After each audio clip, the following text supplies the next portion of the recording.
In this video, I will show you how to calculate the average interest rate, and we can calculate it with the help of RRI function.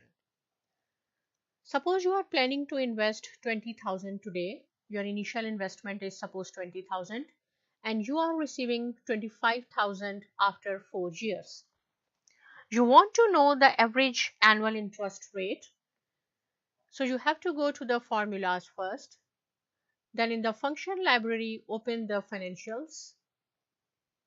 And then you have to find out the RRI function. And the RRI function argument box will open. Here is the number of period and the cell reference is B6.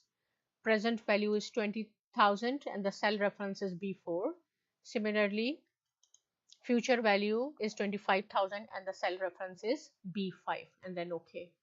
So you will see 5.74%.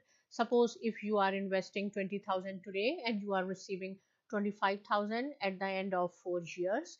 So it means you are receiving 5.74% interest rate.